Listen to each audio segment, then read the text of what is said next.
पठान ने अपनी बीवी को गोली मार दी। हालांकि उसकी बीवी ने सिर्फ इतना कहा था कि मैं अपनी जिंदगी शान और शौकत के साथ गुजारना चाहती हूँ। अब पठान शान और शौकत को ढूंढ रहा है। गांधी जी अपने पिता की चौथी पत्नी के बेटे थे।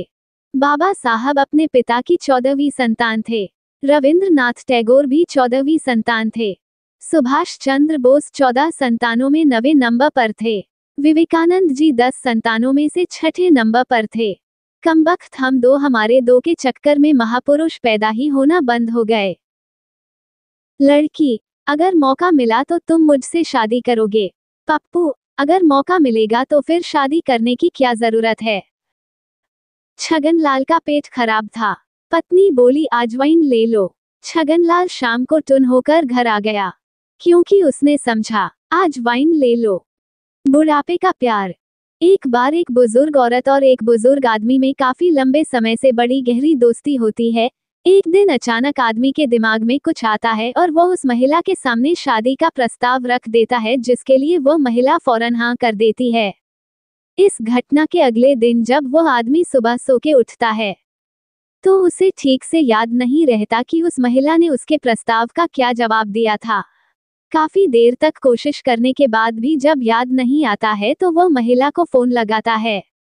बुजुर्ग आदमी, कल मेरे शादी के प्रस्ताव पर तुमने क्या जवाब दिया था, हाँ या ना? महिला, भगवान का लाख लाख शुक्र है कि तुमने फोन कर लिया। जवाब तो मैंने हाँ ही दिया था, पर मैं ये भूल गई थी कि किसको दिया था। पति रेडियो पर बिजी था। पत्नी, क्या सुन रहे हो? पति, मोदी के मन की बात। पत्नी, मेरी तो कभी नहीं सुनते। पति, अरे पगली, तुम जो कहती हो उसे मन की बात नहीं कहते, मन की भड़ास कहते हैं। दे बेलन दे बेलन। हेलो ट्रिंग ट्रिंग। पति, हेलो खाने में क्या है? पत्नी, जहर है। पति, मैं देर से आऊंगा, तुम खा कर सो जाना। भक्त भगवान, मैं पापी हूँ, मुझे दर्द दो, दुख दो, मुझे बर्बाद कर दो, परेशानी दो, मेरे पीछे भूत लगा दो। भगवान अबे एक लाइन में बोलना कि बीवी चाहिए। अन्ना हजारे, सोच रहा हूँ कि शादी कर लूं। दिग्गी ने भी कर ली। बाबा रामदेव, कर ले यार। अन्ना, अन्ना, कुंवारी से करूँ या फिर विधवा से? रामदेव, कुंवारी से कर ले, विधवा अपने आप हो जाएगी। अन्ना, हरामखोर काने। वाइफ, मैं आपसे बात नहीं करूंगी। हस्बैंड, ठीक है। वाइफ, क्या तुम कारण नहीं जानना चाहते? हस्बैंड, नहीं, मैं तुम्हारे फैसले की इज्जत करता हूँ। डॉक्टर ने थर्मामीटर पत्नी के मुंह में रखकर कुछ देर मुंह बंद रखने को कहा। पत्नी को काफी देर तक खामोश बैठा देखकर हरियाणवी पति ने भावुक होकर पूछा, डॉक्टर साहब जी, या डांडी कितने की आवाज है?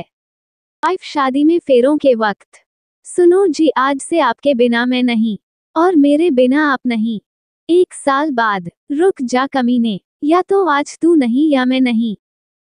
एक औरत बाबाजी के पास गई। औरत, बाबाजी, मेरा पति घर आते ही मुझे बहुत मारता पीटता है। बाबाजी, ये लो ताबीज। जैसे ही पति घर आए, अपने दांतों के नीचे इसे दबा लेना। 7 दिन बाद औरत बाबाजी के पास दोबारा आई और बोली, बाबाजी, ताबीज का बड़ा फायदा हुआ। अब मेरा पति मुझे मारता पीटता नहीं। बाबाजी, फायदा ताबीज से नहीं बल्कि जुबान बंद रखने से हुआ है। दिल्ली वालों की नई समस्या। मेट्रो ट्रेन से उतरकर मिनी बस पकड़ो तो लगता है जैसे गर्लफ्रेंड से मिलकर वापस बीवी के पास पहुंच गए।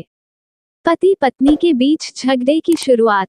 पत्नी, हमारे गांव में पहला 24 घंटे बोलने वाला रेडियो मेरे पापा लाए थे। पति, अपनी माँ के बारे में ऐसा नहीं बोलते पगली। एक आदमी गर्मी के दिनों में चलते हुए कूलर में पानी डाल रहा था। तभी उसकी पत्नी ने कहा, ये क्या कर रहे हो, कर्ट लग जाएगा। आदमी, देख रहा हूँ तुम प्रॉपर करवा चौथ कर रही या नहीं। पत्नी को गुस्सा आया, वो कुछ नहीं बोली। कुछ दिन बाद करवा चौथ आया और पत्नी ने फिर किया व्रत। अगले दिन पत्नी पति की उंगली बिजली के बोर्ड में डालने लगी। पति हाथ छुड़वाते हुए बोला, कर्ट लग जाएगा। पत्नी, डोंट वरी, कल ही करवा चौथ का व्रत किया है, चेक कर रही हूँ प्रॉपर हुआ कि नहीं। अब कोई लड़की आपको भाई बोले तो टेंशन नहीं लेना। क्यों कहे, मैंने सोच सोच के इसका भी तोड़ निकाल लिया है। BHI means B equals best, H equals husband, E equals आप हो, I equals I love you। लड़कों सर उठा के जियो जब तक मैं हूँ।